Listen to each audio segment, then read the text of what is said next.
Day 66 to 10:15 a.m. West Service Road, Parañaque City, Metro Manila. OWW. Scary uncle, let me down already. Emika's unsteady voice echoed behind Mark while riding on Schaffler's back. It had been more than 3 hours after they left Bay City. Now, they were traversing one of the main service roads beside only Skyway going through Metro Manila. As for their exact current location, they were more or less a kilometer away southeast of Ninoy Aquino International Airport. The first route they had taken was the very same route when the forces of Bay City Settlement tried to destroy the nest in the same airport. Not only that the route should already have been cleared of the previous blockades, but most of the infected had also been cleared by the explosion that occurred in the airport. Of course, it did not mean that they would not encounter the infected on the way. In fact, there was quite a lot. If it was before the outbreak, from Bay City, their current location could be reached within less than an hour if the traffic was low. Yet, because of the infected, they still took this much time. As for Emika, she was already complaining about her aching bottom. Mark already expected this, but his predictions had been off. Emika lasted longer despite Schaffler rampaging around to fight the infected that came close to it. It took 3 whole hours before she noticed the effect of riding on Schaffler's back. Unfortunately, they could not just suddenly stop the vehicles while being besieged by the infected on all sides. Past the airport, it was already out of the activity area of the forces of Bay City. It meant that the number of infected here was larger than the areas around the settlement. And they were currently experiencing it. Since the road they were traversing was the main road going through several cities, there was a lot of commercial establishments could be found by the roadside and a few blocks and streets away from it. This meant that the population in this area alone was rather high. Furthermore, main roads like this suffered more heavy traffic when the outbreak happened. As such, most of the road was occupied by abandoned vehicles. They were currently experiencing one of the downsides of having a large number of people in a traveling group during an apocalypse like this. Unlike when there were only 1 or 2 vehicles in Mark's group, they would be able to traverse smaller roads, branching streets, and back alleys. Because of that, they could avoid heavy road blockades by entering alternative routes. That was something hard to do with a large group of vehicles. Although they could do the same, entering smaller roads would need to separate the defenses of the convoy, making it easily penetrable. Also, if they encountered a dead end, it would be hard to backtrack with too many vehicles in the group. The group would be prone to getting stuck during those times, and ambushes, especially from predator-type infected, could happen. Mark would have no problem if he or his group were the ones being attacked with the ambush. However, it would likely be a different story if the target of the surprise attack were either the soldiers or the vehicle with their families inside. Casualties could happen because of that. While traversing the road, the vehicle leading the way was no other than the modified lorry, the Exceed Disintegrator Fortress. It had larger V-shaped rams in front of it and was heavy enough to push away most of the blockades on the road. The one driving it was Edward, as he had the experience to drive a military truck before. The lorry was being followed by 2 military Humvees, then the Exceed personnel carrier, in the middle of a modified van, ridden by Monique's family, and the modified armored carrier that was currently used by Roland and Arvy's groups. Behind the 3 vehicles modified by Mark were 4 military trucks with the families of the soldiers participating in the escort mission. The remaining vehicles were all military Humvees that surrounded the other vehicles, especially the sides and the rear. As for Schaffler and Giffer, the 2 large beings had no fixed positioning within the convoy. They would go where most of the infected were coming from to avoid things from going out of control. While midway on traversing the service road, the convoy slowed down before going to a stop. The soldiers from the Humvees went down from their vehicles and took position around the convoy. This had been their routine when the convoy needed to stop. As the chance, Mark made Schaffler go near the Exceed personnel carrier to drop off Emika. "Scary uncle, I'll get back at you for this," Emika shouted while sticking her tongue out as Mark left with Schaffler to see the situation up front. Her threat might have been more intimidating if she was not limping as she approached the vehicle. When Emika entered the vehicle, Everyone was holding back their laughter. Rosemi was included. Mark and Chaflar went in front of the convoy and looked around. Of course, there was already the muffled sounds of shooting in the background as the soldiers shot the incoming infected. What a mess, First Lieutenant Baller said as Mark approached. Edward was also outside the EDF, as he tried to see if there was a way to push through this. They were already near Bikutan Interchange where they would turn eastward leaving the vicinity of Metro Manila Skyway. However, the road was blocked, not by abandoned vehicles or the infected. A large part of the skyway had collapsed. The collapsed skyway filled the roads below with a large amount of debris. What could have caused that? Philip, who followed Edward out of the EDF, could not help but voice while looking at the destroyed skyway. It is better for us not to know. Edward sighed as he understood a certain fact. The Metro Manila Skyway was not something that would easily collapse even if a tank were to ram against one of its foundations. There were no signs of a large explosion either. The only thing they could conclude in this scene was that something unimaginable caused this. Amy, can you get rid of this? Mark approached the EDF and asked Amy, who was already sticking her head out of the carrier. Unfortunately, she shook her head. Her light beams might turn flesh into dust and melt metal in seconds, but it would be hard to do with concrete without taking too much time. I see. Mark looked around and his eyes landed on the concrete walls under the skyway. These walls separated the northbound and southbound lanes of the roads under the skyway. Opening his wings, Mark then flew to look over the walls and see the situation on the other side. Looking down, the other lane just behind the wall was also blocked. However, running beside that lane was the track line of the Philippine National Railway or PNR. It was the oldest train line in the Philippines that goes through several provinces in central and south Luzon. Fortunately, the train tracks were not that affected by the debris from the destroyed skyway. Laying down, Mark shouted, "Everyone, get ready, we are going to open a way." As Mark shouted, Edward and Philip boarded the disintegrator fortress once more while the other soldiers positioned themselves in a way that they could easily enter their vehicles and leave. With that, Mark spoke on his radio and contacted May to call out Ophelia. Ophelia came out of the vehicle and flew towards Mark. "Master, need something?" she asked. "Control Giffer, we need to bust those walls." Mark replied, pointing at the walls on under the intact part of the skyway. With Chaflar and Giffer, they started to remove the metal barriers and break the concrete wall. As the wall was made that even a truck would have a hard time to break it, Chaflar would not have enough strength to do this alone. Chaflar weakened the metal supports and barriers with its high-temperature flames before breaking those things while Giffer smashed the walls slowly. Since the insides of the walls were fitted with rebars inside, Chaflar also took care of the exposed ones. The strong wall could not stop the coordination of the two and the path was opened. Doing the same, they broke the fences that separated the road to the train tracks and the convoy finally left the blockade. Finally, they left the vicinity of the skyway as they turned left at the intersection and entered the General Santos Avenue that would lead them directly to C6 Road right beside Laguna Bay. As they left the area, however, many of them could not help but take another look at the destroyed part of the skyway. Mark was not an exception. They all wondered what could have caused such massive destruction on a road designed to be strong enough to last too long. A skyway could not be too fragile to collapse that much. Nevertheless, one thing was for sure, whatever that caused that would be dangerous. After leaving the area around Skyway and avoiding other main roads, their travel became smoother. Of course, the infected were still blocking them and were trying to swarm them. But just Amy alone was enough to obliterate a large horde blocking the path of their convoy. Of course, her ability was not inexhaustible. She would surely need a large amount of food to replenish her energy later. Day 66 to 2:47 p.m.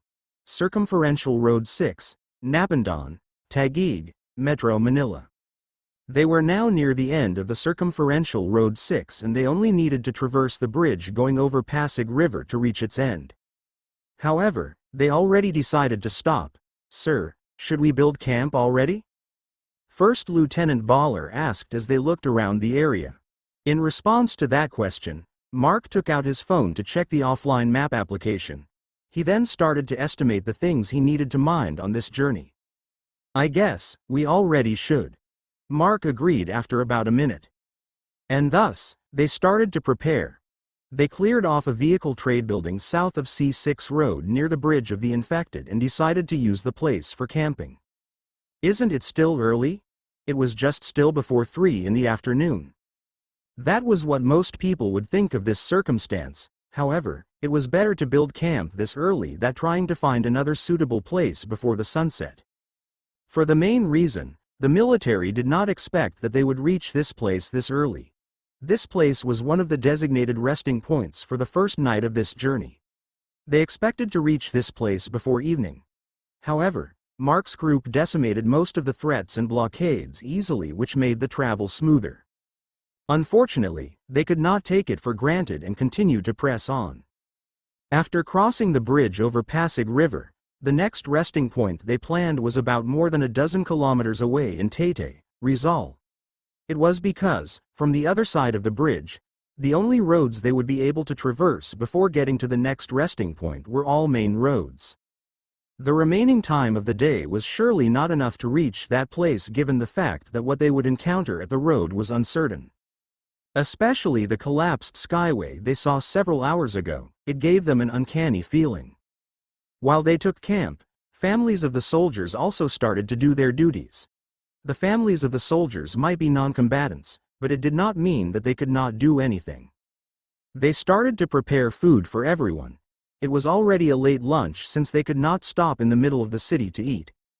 The most they could do was to munch on some crackers. Hungry soldiers would not better with empty stomachs after all. The place was not too secure, but they could make do with it. As the sun had set on the horizon, night came. Many of them slept, however, it was just the time for the creatures of the lake to wake up.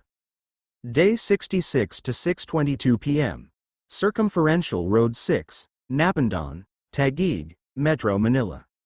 It was the first night of their journey. Unlike how it was in Bay City Settlement, everything in the surroundings looked like something to be feared.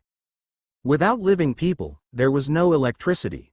There were no lights in the streets, no lights in the houses nearby, and no lights in everything they landed their sights on. If not for the moon that was faintly illuminating the surroundings, the pitch-black darkness of the night might have enveloped everything. For the night, they chose a supposed vehicle trade building. As it turned out, this detail in the map was already outdated. Yes, the vehicle trade business existed. Still, most of the area around turned out to be several commercial buildings. Fortunately, this made it easier to secure the place. There were 3 main buildings, 2 of which were 2 long single-floor buildings built to accommodate 2 rows of business establishments. The 2 buildings faced each other with a wide-roofed area in between to serve the customers. Another good thing was that the roofs of the 2 buildings were mostly flat, which made it easier to traverse while giving the guards on duty a better viewpoint. There was a wall securing the whole place, but it was not that secure. The walls might be sturdy but were built temporarily. Some parts had already fallen, probably because of the infected. Still, it became uncomplicated with existing walls to work on, especially when Mark and the Blood Children were the ones working on it. Of course, it was while ignoring the green-haired girl tagging along while watching the Blood Children with glittering eyes. Still, Mark did not let anyone see that the Blood Children were creating blood metal, not even Amika. To everyone, it only looked like they were tying up the temporary walls with something like a metal cable. Scouring the place, they found it strange that the area was entirely untouched even though there were very few infected around. All in all, they found about 20 infected inside, either wandering the place or trapped inside the stores. Only 3 of them were mutated ones and the most common kind. Then, inside one of the stores, they found a sad scene. 3 decaying corpses were inside. By the looks of it, none of them were infected. Using their clothes, it should have been 3 women who managed that store. They all died while holding the hands of each other. With the presence of a box of rat poison and pellets of it scattered on the floor, it was not hard to imagine what happened. Unfortunately, the soldiers would not be able to give these poor people a proper burial. The area was unfamiliar, and the dangers around should not be underestimated. In the end, they could only clean the corpses along with the killed infected. All the cleaning fell onto Logan.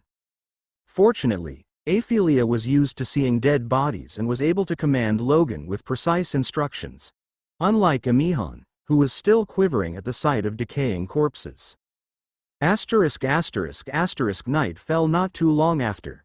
Everyone had an early dinner and decided to sleep, leaving those in guard duty outside. While the soldiers and their families took the business establishments to camp in, Mark's group took the third building that had 3 floors.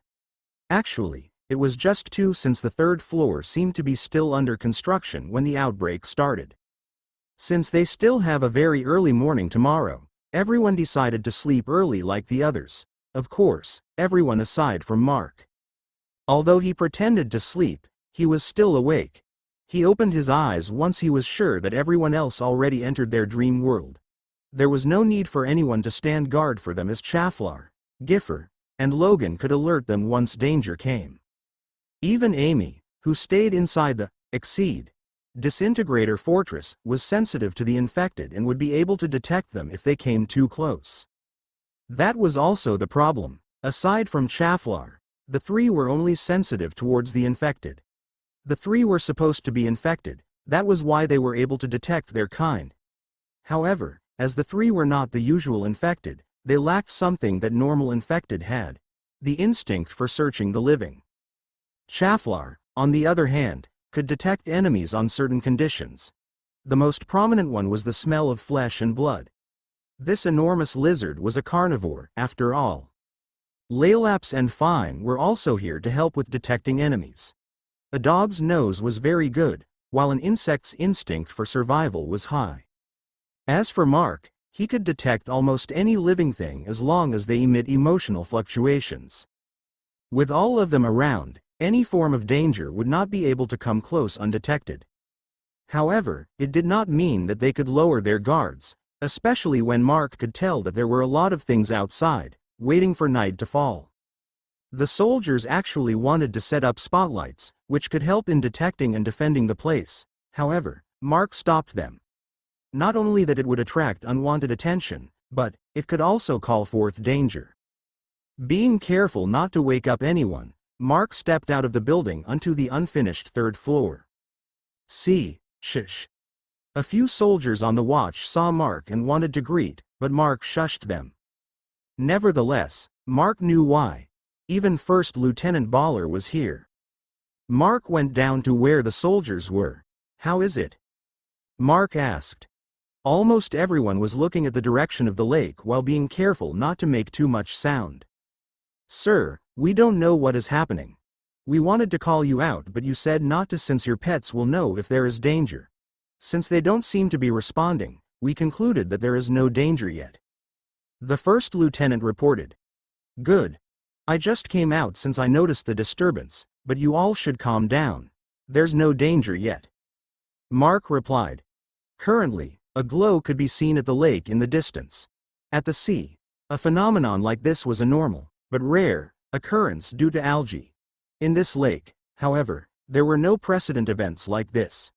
For sure, the existence of mutagen had something to do with it. Mark could faintly feel what the cause was. However, whatever that thing that was glowing under the lake, it was trying to draw insects towards it using the light it was emitting. "All of you, stay here. I'll investigate. Just prepare for skirmish since we don't know what it is," Mark instructed. "Yes, sir." The soldiers saluted with a low voice. Opening his wings, Mark flew towards the lake. Around the area, he could feel insects, mutated or not, were traveling towards the lake. It was not surprising since the wide vacant area behind the resting point was actually filled with rice fields.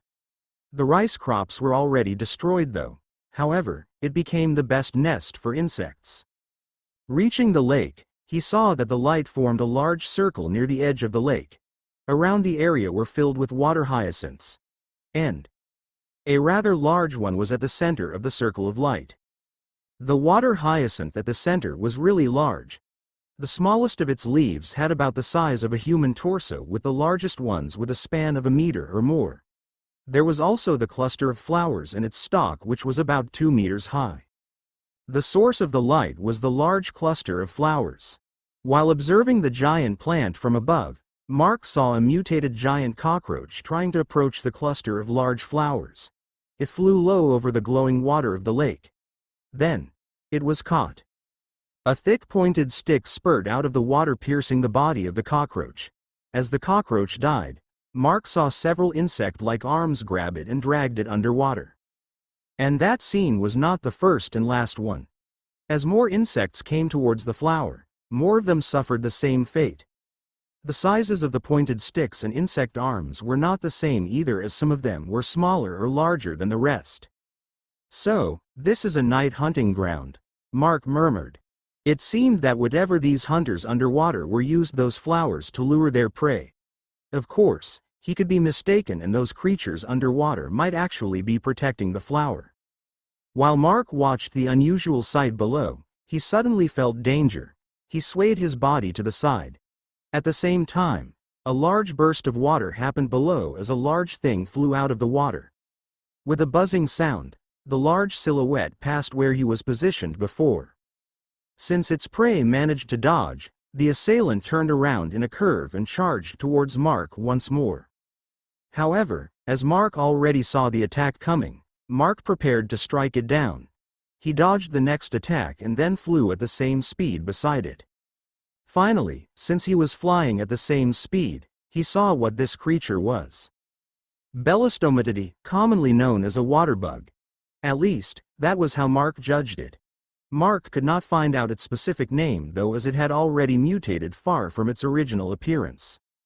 Not only that it was large, about the size of an adult human, but its legs also had sharp protrusions and there was a long pointed horn above its head. The insect seemed to hate that its prey was flying beside it. And it attacked with its long pair of hind legs. Of course, Mark dodged it and started to fly away while provoking the insect. Mark could not tell whether provoking it would have an effect, as its intelligence was not existent. However, as it already saw Mark as prey, it still chased. He wanted to lure it away. Although water bugs were not known as social insects, Mark could not gamble it. Many things could change with their mutation, and the fact that these water bugs were hunting together could tell otherwise. As they reached an area quite far from the hunting ground, Mark knocked it down.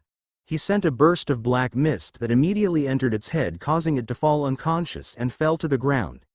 Since they were already going home, it would not be a bother to bring something like this alive. If Annika could tame this, it would be better. Mark could not do it since this thing had a low intelligence compared to Chaflar. Mark returned to the resting point while surprising the soldiers. Who would not be if he brought back a large thing? Buzz. Then, buzzing sounds could be heard from the lake. Everyone keeping watch stiffened. Mark also frowned. It seemed like the number of insects going towards the flower was not enough. The water bugs decided to hunt on land. Mark immediately issued orders. "Lieutenant, abandon the lookout and lock the buildings. We should be fine as long as those insects don't find us. Leave the guard duty to this time." "All right." First Lieutenant Baller nodded. "Men, you heard that. Go." Seeing them go, Mark stealthily woke up Aphalia. Since Chaflar and Giffer could be easily seen from outside, they needed to move them between the buildings where there was a roof. In the least, unless the water bugs flew down to check, the two large beings would not be seen. Mark just wished that nothing bad would happen tonight. In the worst case, he would lure these insects away. How about killing all of them? Mark thought at first, then, he shook his head. He had better ideas as he etched this place in his mind. Of course, he had something to do tomorrow though. Something that these insects would surely hate. Day 67 to 7:49 a.m. Sampaguita Street, San Juan, Taytay, Rizal. The sun had long risen from the east, and the convoy Mark led left the resting point quite late. A journey outside the settlement was also a race against time. Because of that, the original schedule was to start preparing before dawn and leave at sunrise. Unfortunately, the waterbugs continued on seeking food until almost an hour after the sun had risen. Due to the threat of the waterbugs, their schedule got delayed. However, also due to the waterbugs hunting for food, they managed to have a night mostly free of threat. As Mark had thought, the waterbugs only attacked prey on sight while also avoiding possible predators. Some managed to accidentally see Chaflar and Giffer under the roof-covered area in front of the business establishments, but none attacked them. Perhaps, due to their large size and both looked like they were something that's supposed to prey on insects, they found the two giants as a threat. While everyone hid inside out of sight of the waterbugs started to target the infected that roamed the area. These infected started to loiter the area after Mark and his crew arrived. Possibly because of either the noise or the presence of living beings. Or perhaps, both.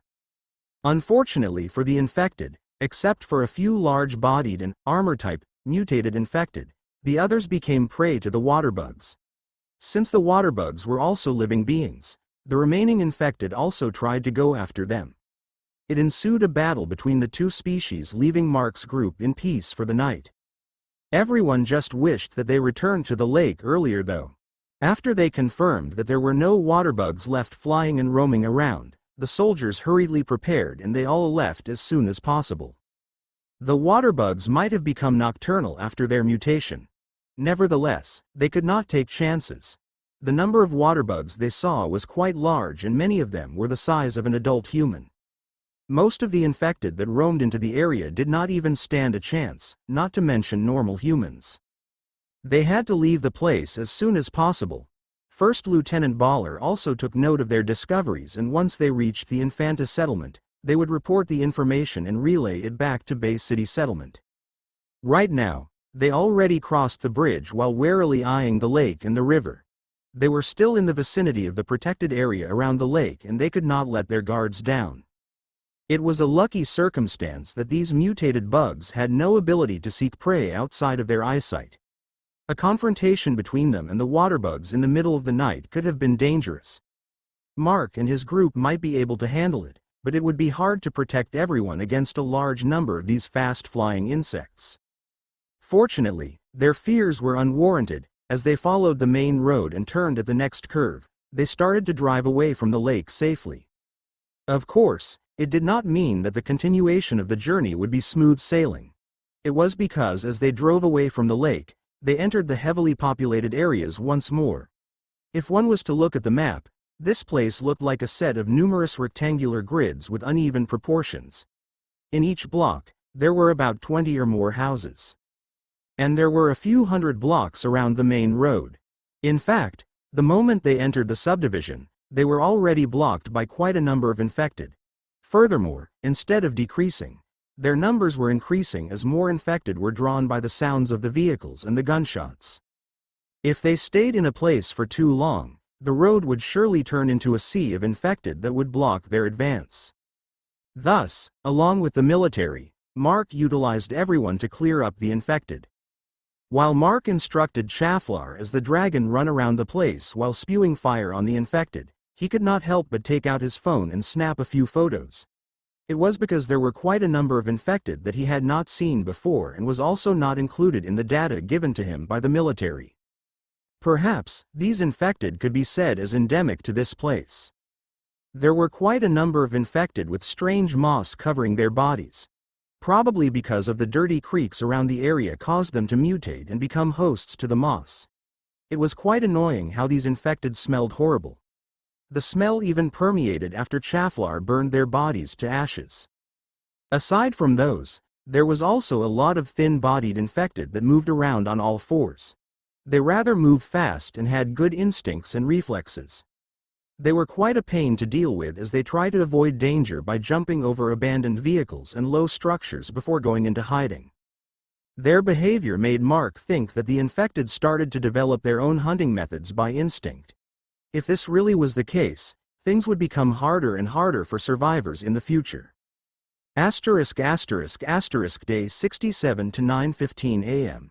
Ejercito Avenue, San Juan, Taytay, Rizal. Here should be fine, I think, Mark said as he looked around. They already left the area with a large number of houses. There were still some areas with similar states further away. However, the number of houses and possible infected residents would be lower. Right now, they entered an area where the structures on the street side were quite sparse. It was because, at the east of the road, it was a water reservoir, while on the west side, it was an industrial area that was still under development. Of course, its development would not be finished, not in the near future. Or probably, it would never be. Mark then took out a radio. There was no need for a radio for the members of his group right now, but they needed one to communicate with the soldiers. He could not just disclose Jay's ability to them. It was the same for Edward's crew, who also had radios, as they were just new people in his group. Before talking to the radio, Mark spoke in his mind first. "Jaya, can you hear me?" "Yes, loud and clear," Jaya immediately replied. "I need to leave for a while. Inform everyone that I told you to connect before. As for the soldiers, I'll inform them, myself. While I'm away, just continue on the road. I will catch up later. I will also leave Chaflar just in case." "Where are you going?" "I can't tell for now. Just inform everyone so they won't panic." "Okay, I'll inform them." Jaya agreed. Her mood seemed to be good. Surely, she was watching her adopted son as he slept. As for the baby's name, Jaya gave him the name Theodore. Sadly enough, it was the same name her unborn son was supposed to have. Following that, Mark informed the soldiers and instructed Chaflar to carefully guard everyone like before. Finishing that, he sprouted his wings from his back and flapped it hard. With a blur, he flew away. He flew towards the southwest direction, back from where they came from this morning. Along the way, Mark encountered a few infected birds. The infected birds tried to catch up to him, but, unless they were special type flying infected, they would have no way of catching up to him. It did not take long and Mark was already flying above the lake. Unlike when traveling on the ground, traveling in the air was faster. On the ground, they needed to follow the roads while avoiding obstacles. While in the air, he could just fly over everything. Real life might be a crappy game. At least, it was open world. Furthermore, the current update called Apocalypse made it better. As stealthy as possible, Mark lowered himself towards the lake. More precisely, towards the large water hyacinth in the waters of Laguna Lake.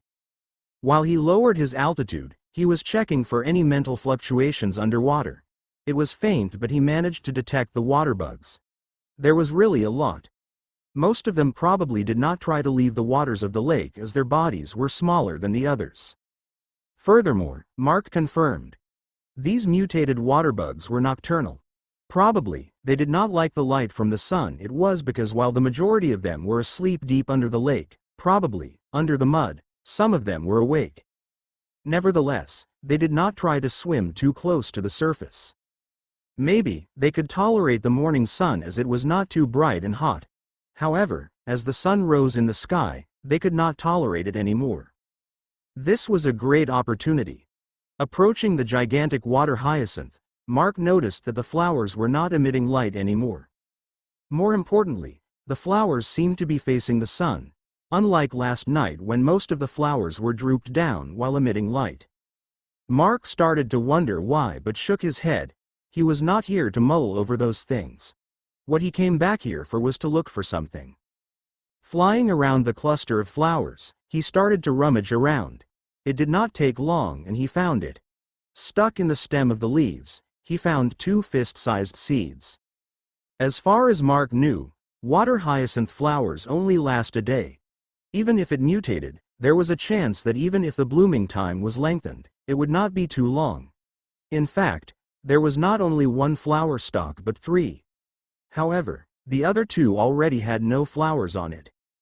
If that was the case, there could be seeds around.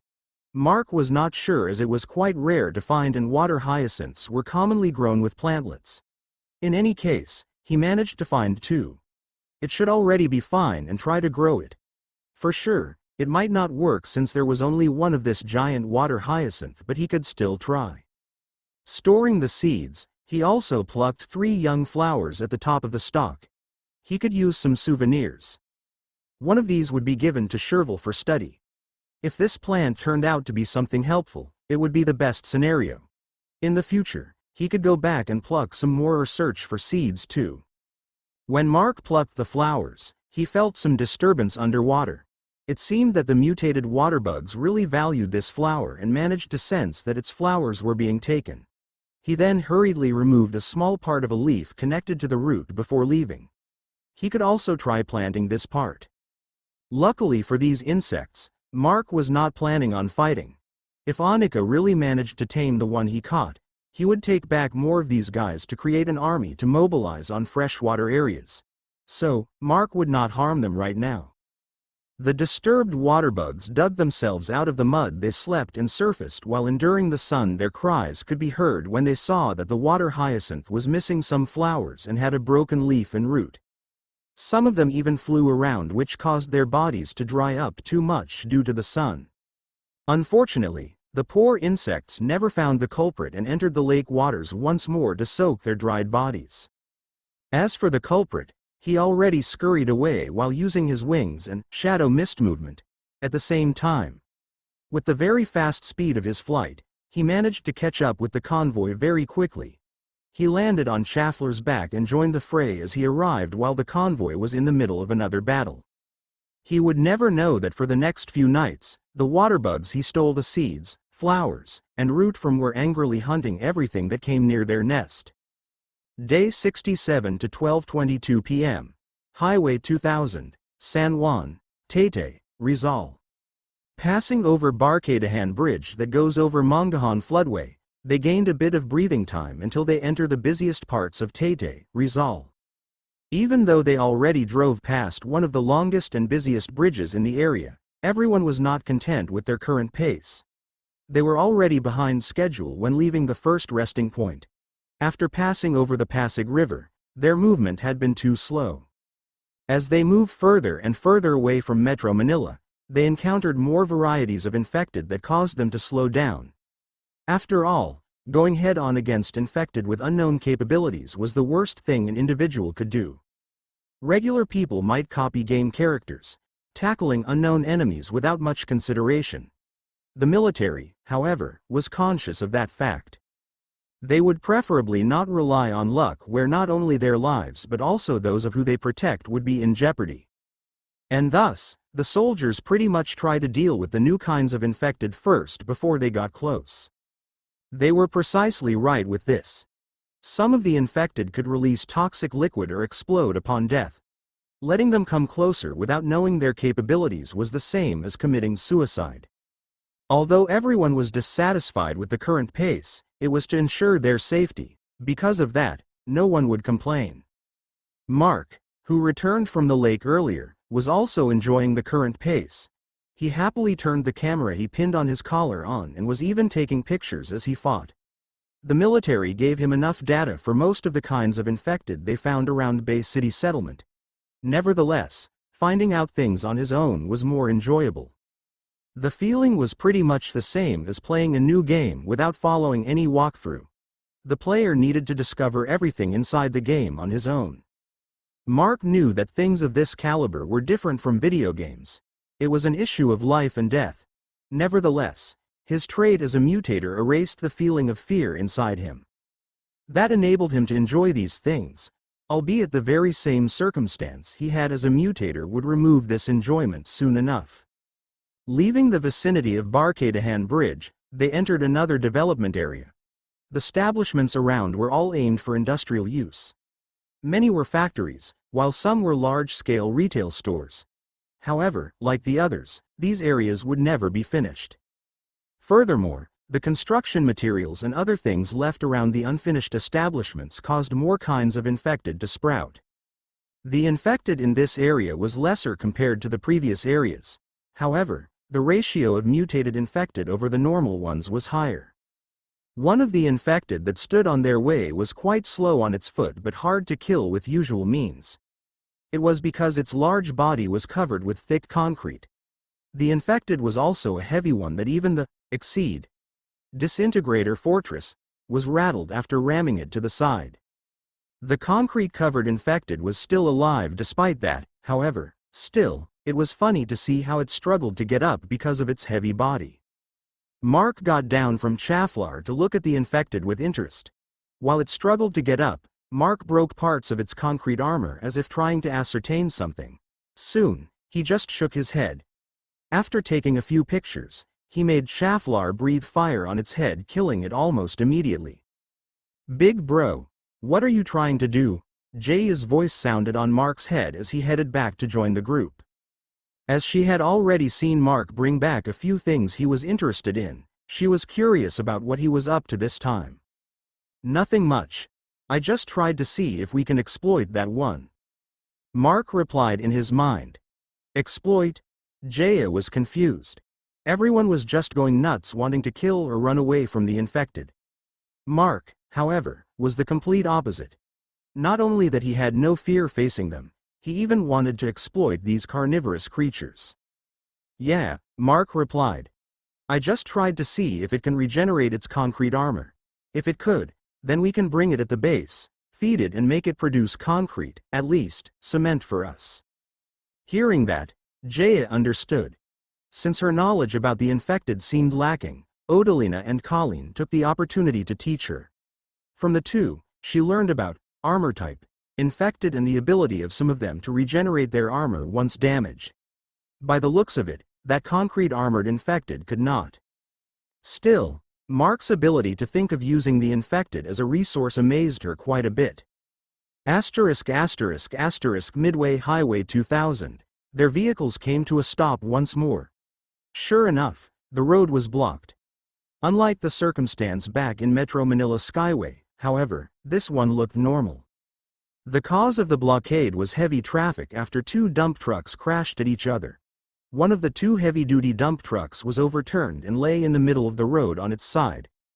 Furthermore, it seemed that the fuel tanker parked at the gas station was involved in the accident and exploded. Most of the vehicles along with a few structures around the place were scorched beyond recognition. Among the wreckage, there were also mutated infected with distorted and charred-looking bodies. Mark instructed Chaflar to burn the infected. Sure enough, the infected were ignited but did not die. They continued to shamble towards the vehicles despite their bodies covered in flames. At least, these ones were normal mutated infected. Mark thought as he beheaded the scorched infected. It made him remember the infected affected by Garvlam's flames that had their bodies burning despite looking like normal infected. "Sir, which alternative route are we going to take?" First Lieutenant Baller asked. "Okay, wait a bit," Mark replied and sprouted his wings. He then flew up to survey the area. It was more reliable to do this than just consulting his outdated maps. In fact, the map would only show two short alternative routes around this part. However, one of those two was a set of roads inside a planned private housing subdivision. Although it had an extension dirt road before, it could be different now. And he was correct. From the sky, he saw that the north route was already closed with the subdivision's walls. The only way they could go now without backtracking was the southeast route on the right turn street they had just passed by. That route would lead them either to an alternative route or back in this road. However, the heavy traffic caused by the accident spanned all the way across the highway. They could not use the initial route they planned. While looking towards the new route, Mark noticed something. Backtracking for about 10 meters, they entered the branching street going southeast. This road was more devoid of establishments. There were mostly vacant lots covered with grass and trees compared to the roadside of the highway that was mostly filled with large establishments. The only problem was that the road was smaller. They had to stretch out the convoy into 2 lanes most of the way while also moving at a single lane at some points. They had to move about more than 150 meters back before going in the right direction once more. It was because of how the blocks in the area were distributed. Soon, they entered a wider road. It was not the main one like the highway, but it was also quite populated with vehicles. The reason being the municipal hall and a few government offices in Taytay, Rizal were located on this road. Furthermore, there were quite a number of infected wandering in the area because of a certain reason. And, as they passed by the municipal hall surrounded by a pretty much large number of infected, they heard shouting, "Help! Help!" There was not only one voice, but there was also quite a number. In Mark's detection, there were 23 of them. This was what Mark noticed as he surveyed the route in the sky. There were many banners hanged around the municipal hall which were written with either, "Help," "SOS," or, "Survivors here." With those banners, Mark could only scratch his head. Even though the goal of the banners was to seek help and rescue, it could also attract people with ill motives. They were probably lucky that no one would try to antagonize the large number of guards outside the municipal hall. Mark wished they were enemies. He did not want to add more baggage, and he knew that the soldiers would not be able to resist the urge to help them. There was also the other request from the general that he told Mark. Mark's group alone was enough to escort Sherville and his sister and her children. While these soldiers here were to assist them, one of their directives was to rescue survivors along the way if they encountered them and if it was possible. In this case, it really was possible. These survivors were crafty enough to survive until now. They even had a fire truck at the side of the city hall with its ladders locked up towards the rooftop. There was a gap between the end of the ladder to ensure that even if an infected learned to climb up, it would not reach the roof. As for the people traversing that ladder, they only needed to use something like a bridge which sure enough, they had already prepared. If these survivors managed to survive this far, it might be because even with the banners, they did not flag just everyone that possibly passed by. On Mark's detection, he could tell that these survivors saw the military vehicles, and that was the reason they frantically called out. Unexpectedly, in this small group of survivors, Mark detected 4 mutators. With the exception of Mark's group, this was quite unusual. In settlements, it was common to have several mutators in a group because there was a large number of people. Still, the ratio of normal people overwhelmed the number of evolvers and mutators combined by several times. Having 4 mutators in a group of 20 people was already a high number. Comparing it to Edward's group before, Edward's group only had a single evolver. On the other hand, Gieffrey's group had quite a number of mutators. However, the members of their dark greed numbered about hundreds. "Sir," First Lieutenant Baller's voice echoed on the radio. Mark already knew what he wanted to ask. If possible, Mark did not want to agree. However, it was a request from the general who took good care of May and the others. "I know, just do what you needed to do. Just remember that we have no duty of protecting them. Their protection up to you and your men," Mark said with a sigh. "Thank you, sir," First Lieutenant Baller replied, filled with gratitude for Mark granting permission. Thus, the military moved to secure the survivors along with finding a vehicle that could be used to transport them. On the other hand, Mark told Aphelia so send Giffer to assist the soldiers. Although he did not want to personally assist with the rescue, he did not want to have a record of anyone dying in a mission entrusted to him. Of course, the survivors that had no relation to him was another issue. He could not care much about them. There was no benefit for him to help them too. They had mutators that most people would want to recruit. However, no one probably knew about the reigning traits mutator had after they became one. That was the main thing Mark assessed to recruit a mutator. It was because, no matter how good or nice a mutator was, their reigning traits could turn them upside down. As for these mutators, Mark only found one that he could possibly recruit. However, it would not be suitable to recruit that person if he belonged to the group of the other 3. While the rescue was ongoing, Mark was not just idling around. He was monitoring a certain direction opposite the municipal hall using his detection. After all, the people in the municipal hall were not the only survivors in this place. Day 67 to 1:15 p.m. Don Hilario Cruz Street, San Juan, Taytay, Rizal. The rescue of the survivors proceeded as the soldiers kept the infected at bay. One by one, they crossed the bridge they prepared as they went down the ladder of the fire truck. As for the vehicle, these survivors apparently had one they used when looking for supplies. The car was an unmodified red van covered with dents on its body. That was how they managed to secure their survival up till now. Unfortunately, that vehicle alone would not be enough to bring them out of this place towards safety.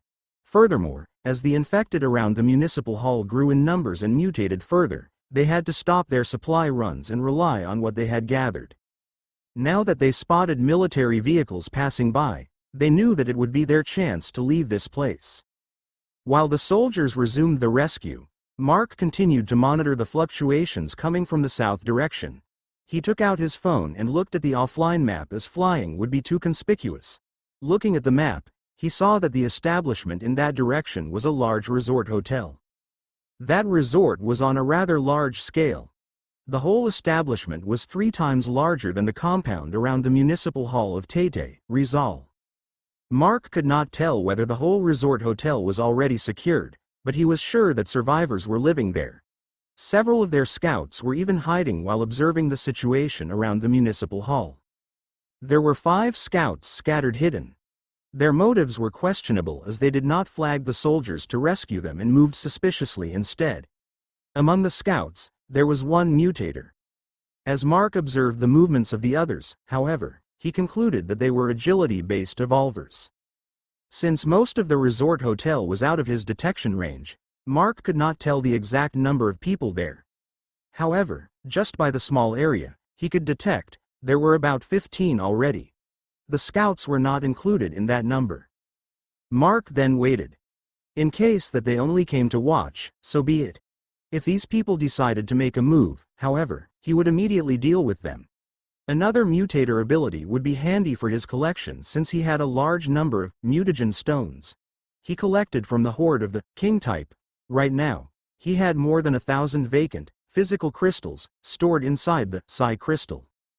Unfortunately, these people did not seem to have any urge to confront Mark's group. He was quite disappointed. Nevertheless, they appeared to be troubled by the fact that the people inside the municipal hall were rescued. Their reaction to the rescue was quite odd.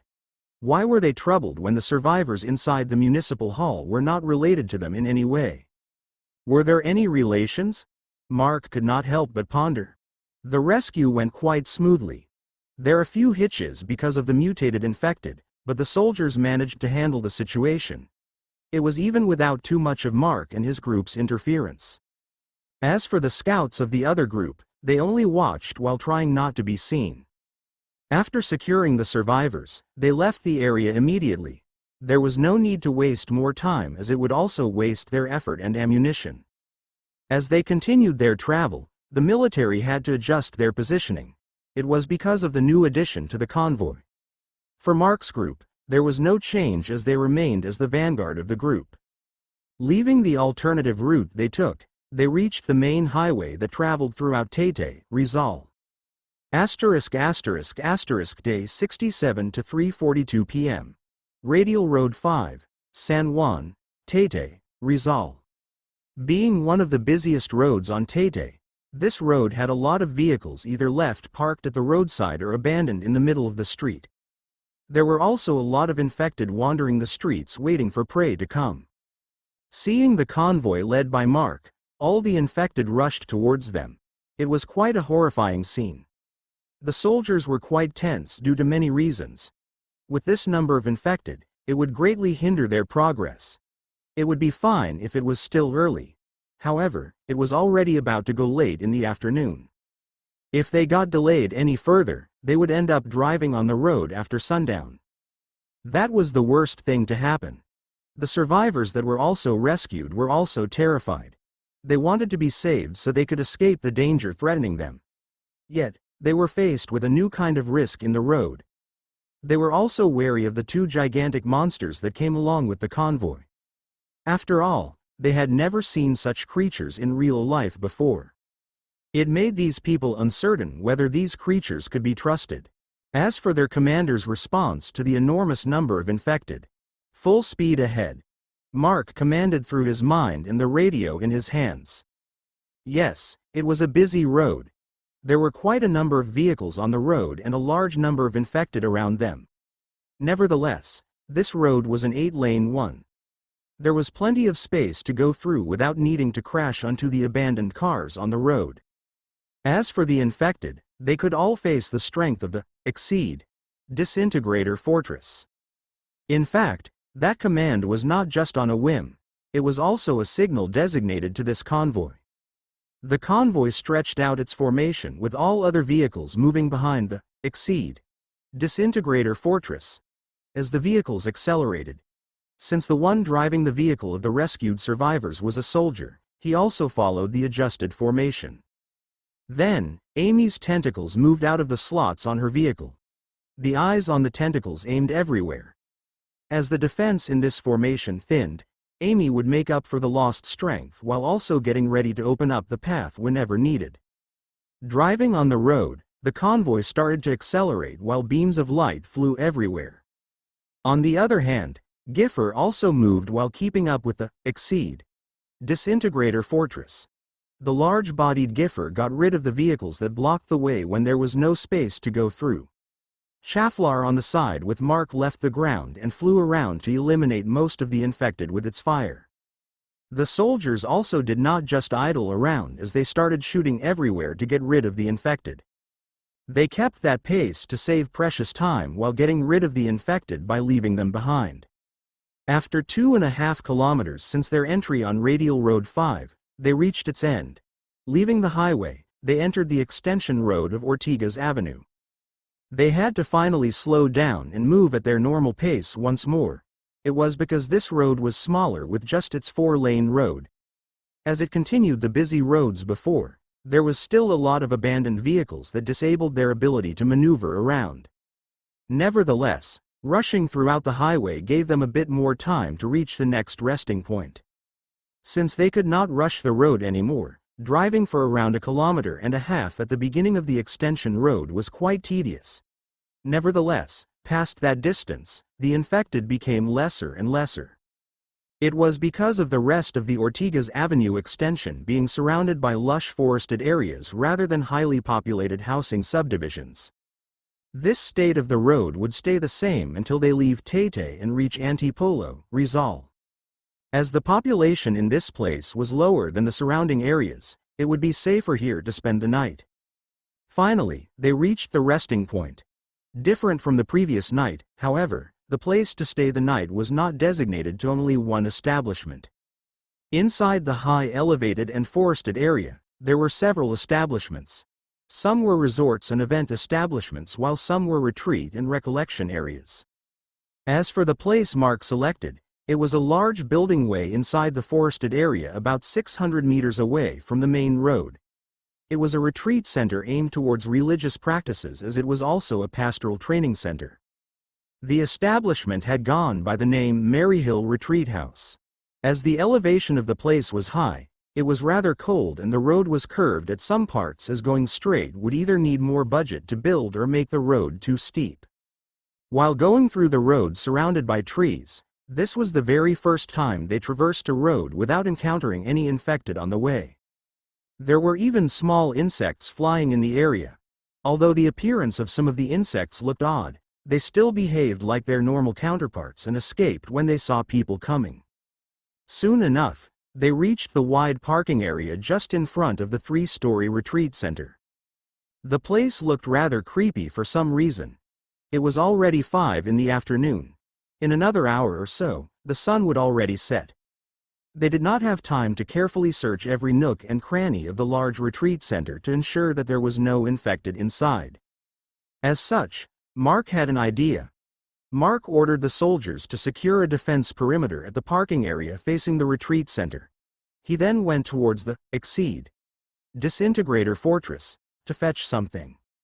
As he came out, what he was carrying was a cage with a limbless person inside. Of course, the limbless person was nothing else other than the king type. It was awake but could not make any sound as its mouth was gagged tightly. Carrying the king type out made the rescued survivors terrified.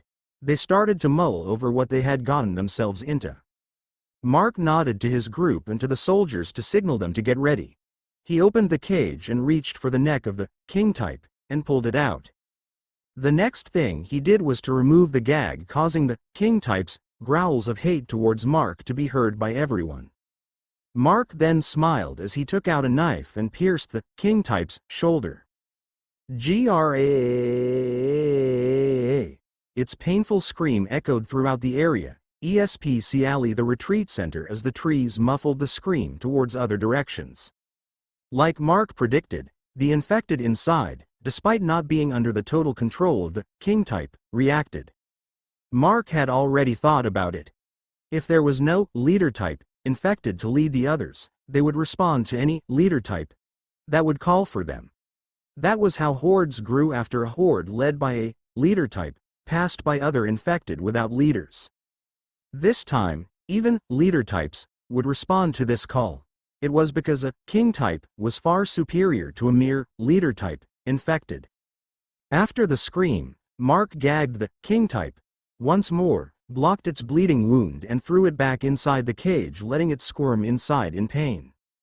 They then prepared for the fight. Different kinds of rare infected appeared from inside the retreat center. Some had the appearance of insects while others looked plant-like. There were also those with animal-like abilities. Responding by the call of the king type, they all rushed towards the direction of the defense perimeter. Unexpectedly, it seemed that the infected in the area congregated in this place for some reason. There were about 200 of them and about more than 150 were mutated. This ratio was quite odd, but they had no time to think about it. The battle with these infected lasted shortly. With Chaffler's flames, it was easy to dispatch the plant-mutated infected. Of course, they had to be careful not to burn the forest around them. Mark's group also participated in full force to dispatch the infected fast. To finish the day, they just needed to make Aphelia command Giffer and Logan to search for their kind if there were still some remaining. Of course, Mark deemed it unlikely. Nevertheless, it was better to be careful. As they secured the retreat center, they were ready to spend the night. Since they all had to go out of their vehicles, the rescued survivors finally saw the other members of Mark's group. Still, Mark hated the way they looked at May, especially one of the 4 mutators they had. Also, there was quite an uncanny feeling for this location Mark chose as their resting point. Day 67 to 7:22 p.m. Maryhill Retreat House, Ortigas Avenue Extension, Tete, Rizal. The darkness of the night loomed over the end of the world once more. Being far from the middle of the city did not lessen their wariness towards their surroundings, however. The nighttime in the middle of a city filled with infected was scary. Yet, spending the night in a place surrounded by nothing but trees and darkness was scary in its own way. Along with the fact that the retreat house itself was giving them strange feelings, no one would be able to rest properly in this night. As they decided to spend the night here, they used one corner of the building as their resting area. This way, it would be easier to gather everyone if something bad happened in the middle of the night. They occupied the rooms around the stairs from the first floor to the 3rd floor. The first floor was occupied mostly by soldiers. The 2nd floor belonged to the rescued survivors and the families of the soldiers. Lastly, the 3rd floor was occupied by Mark's group.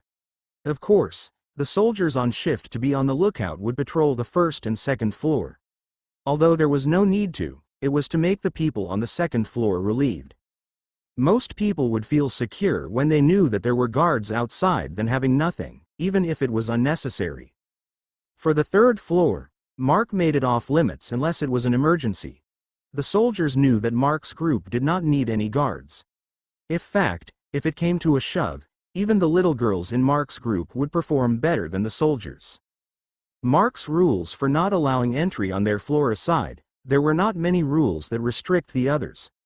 Although the soldiers told their families and the rescued survivors to stay inside their rooms unless necessary, they did not strictly restrict them from going out. It was as long as they stayed away from restricted places and they had at least a single to escort them. It was to maintain their psychological state. Some might feel safe by confining themselves inside closed spaces, but there were also those that get more anxious as they would not know what was going outside. It was especially the case since they knew nothing about this place. Furthermore, the survivors were feeling uncomfortable with the place for some reason. You guys saw that girl, right? How beautiful. They also had cute girls and women. There's also Miss Colleen with them. How lucky. A man's quite annoyingly toned voice echoed in a room on the second floor. "Ha! Prince, can you stop that already? You're just being annoying again." A voice of a woman complained at the man, although her voice showed obvious jealousy with her tone. "It's both of you that is annoying." Another voice chimed in. It was a man's stern-toned voice reprimanding the two. There were also other people in the room. By listening to their muffled voices and tones, the relationship between these people was not bad. Well, except for one person, it seemed. These people were the survivors they rescued from the municipal hall of Tete, Rizal. The leader of this group was no other than the stern man, Harold Buenavista. As for the other two, the annoying man was Prince Jeremy Mendoza and the jealous woman was Kate Torres. These three people led this group to survive in that municipal hall for these past 2 months. Actually, there were more of them before, along with some of the municipality's officials. However, those that were not here did not make it. If not for these three, the ones left would not have made it either. "Still, we are finally away from those bastards," Kate voiced out, which affected everyone in the room.